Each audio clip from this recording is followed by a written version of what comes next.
Livro Fonte Viva, Espírito Emmanuel, Psicografia Chico Xavier, capítulo 119. Eia agora. Eia agora, vós que dizeis, amanhã.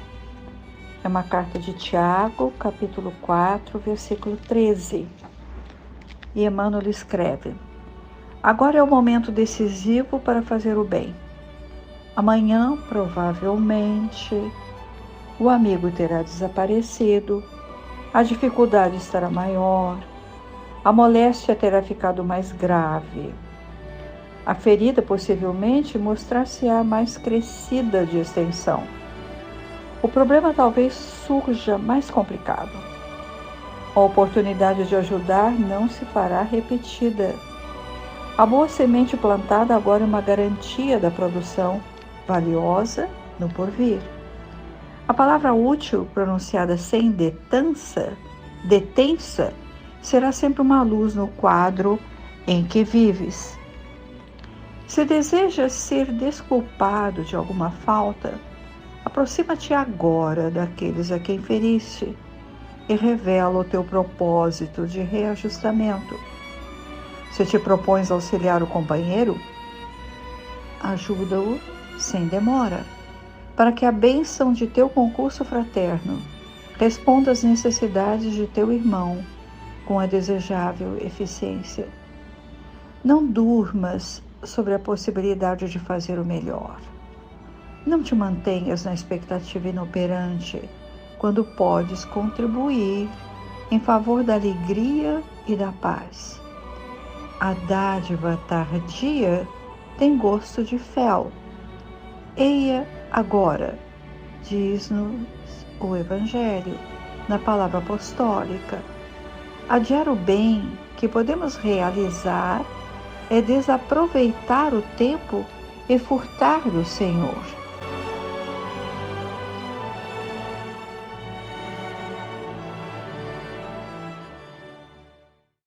Epístola de Tiago. Então Tiago também escreveu cartas? E a quem ele escreveu? Nós já tivemos contato com o apóstolo em outros capítulos de Fonte Viva, em estudos anteriores, e por certo, agora nós até vamos repetir alguns conceitos, informações ou comentários que já fizemos. Mas vai recordar, até porque com o tempo que passou, nós podemos esquecer de detalhes, ou quem sabe, amadurecemos a nossa visão histórica e, mais importante, amadurecemos em nossa visão espiritual. A primeira pergunta: eram 2 Tiagos no grupo de 12 apóstolos. Qual deles escreveu a carta? Tiago maior ou Tiago menor? Era menor no sentido de mais moço. O Tiago maior era irmão de João, o evangelista, e filho de Zebedeu. E este Tiago permaneceu na Galileia e mais tarde, indo a Jerusalém e falando de Jesus com firmeza e coragem, foi julgado e decapitado por ordem de Herodes Agripa I. Nessa ocasião, o Tiago Maior visitava os companheiros na Casa do Caminho, foi preso e depois julgado. Tiago Menor era filho de Alfeu ou de José. Há uma divergência histórica aí. Ele, Tiago Menor, toma a direção da Casa do Caminho quando Pedro e João foram presos por ordem de um certo doutor da lei, Saulo de Tarso. Bem mais tarde, Tiago Menor, muito desconfiado, vê aquele Saulo ser recebido por Pedro na mesma Casa do Caminho aquele Saulo perseguira. Uma discussão desencadeada pelo Messias, uma transformação desencadeada pelo Messias na estrada de Damasco. E a gente lembra de discussões que depois foram provocadas por Tiago, ainda desconfiado, e discussões até muito sérias sobre a circuncisão dos gentios, por Tito, por exemplo, que acompanhava Paulo numa das suas viagens a Jerusalém. E só ainda lembrando que somente quando Paulo já demonstrara um trabalho de evangelização é que Tiago se aproxima fraternalmente de Paulo.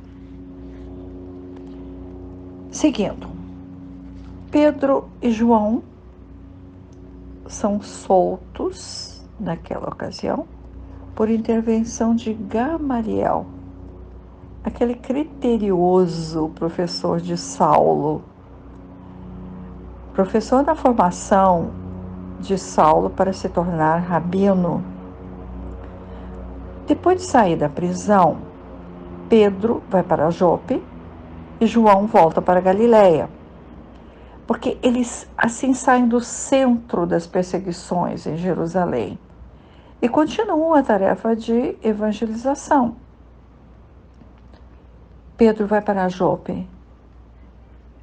Lembramos deste nome? A Judéia é pequena e Jope era uma cidade até mais próxima de Jerusalém. Jope, a cidade onde foi parar um escravo Gesiel nas praias e depois é levado para Jerusalém, na Casa do Caminho, é acolhido nessa casa e se torna depois o estervo fundamental na difusão do cristianismo. E quando Pedro e João são presos e depois seguem caminhos diferentes, Jope e indo para Galiléia, Tiago é fundamental para a continuidade do amparo aos doentes, aos velhos e às mulheres abandonadas e que eram então acolhidos na Casa do Caminho. Então a gente pode pensar, por que então, diante dessa importância na continuidade da casa, a carta de Tiago é tão raramente comentada? Por que Tiago é tão pouco lembrado, mesmo com essa tarefa tão importante de acolhimento dos abandonados? Em exposições espíritas é comentado, sim, mas poucas vezes. Nas igrejas, podemos notar que há leituras formais da epístola, leitura e não conhecimento dessa importância. Mas nós queremos saber mais um pouco, até conhecer mais um pouco, porque Emmanuel cita Tiago várias vezes em Fonte Viva. É certo que Tiago defendia um movimento judaico-cristão. O que ele dizia?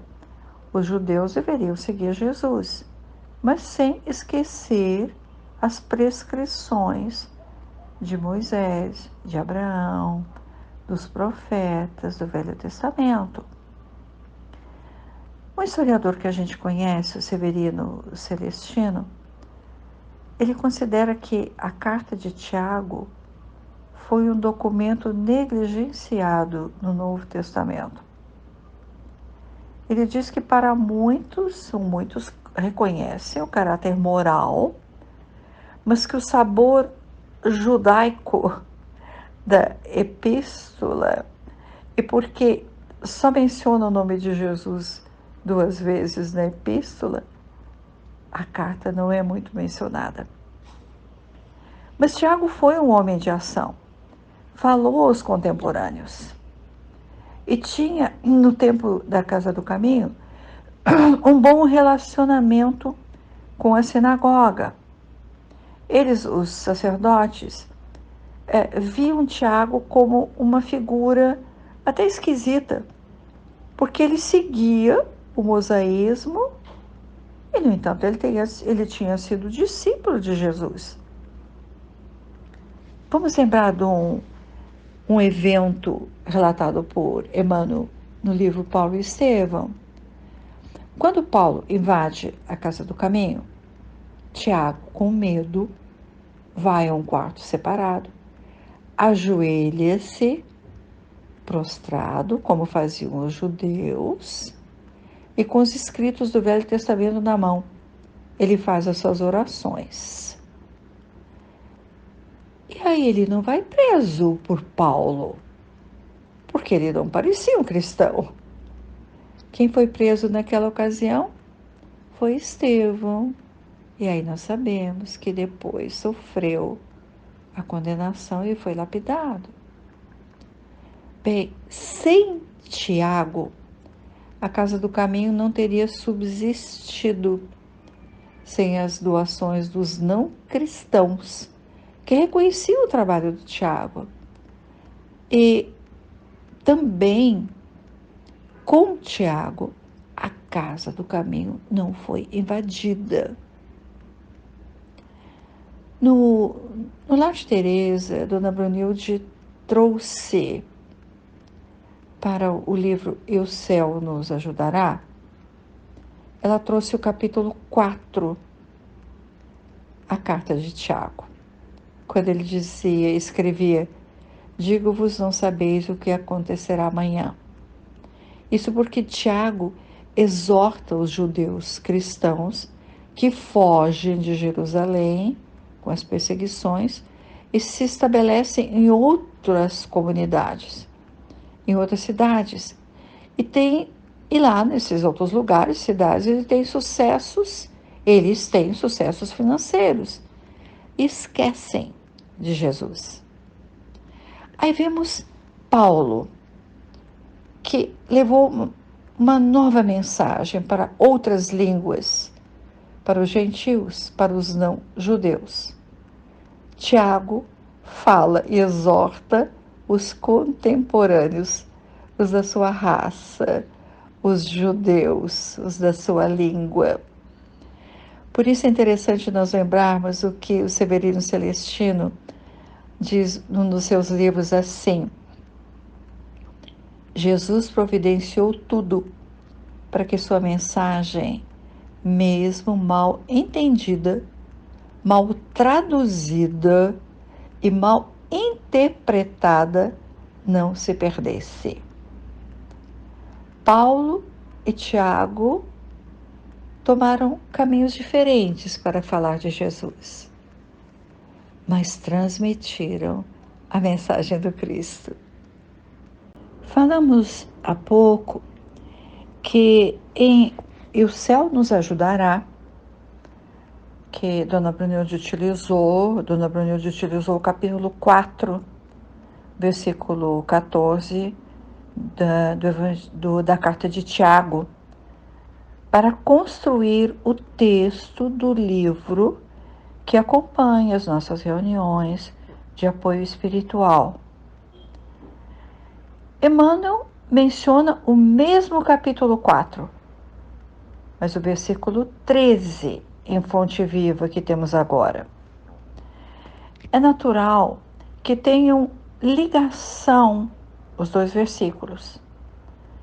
O versículo 13, completo, diz assim: ouvi agora, vós que dizeis, hoje ou amanhã iremos a tal cidade.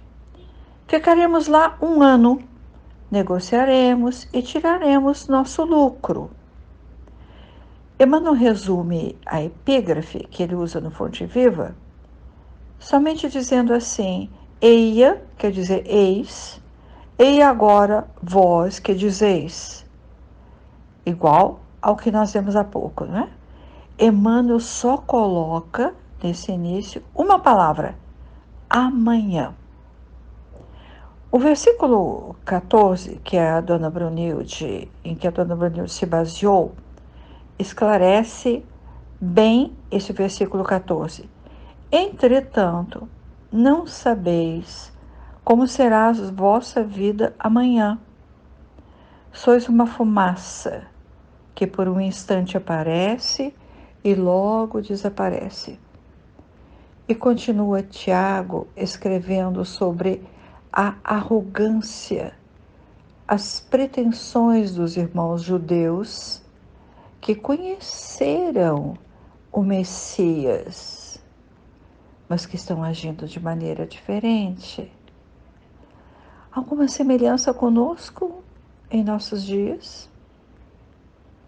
Será repetição lembrar dos ricos templos erguidos para cultuar Jesus de Nazaré, como se necessitássemos de um lugar suntuoso para render graças àquele que abria os braços para acolher os aflitos e abria as mentes para que reconhecessem a essência da criação.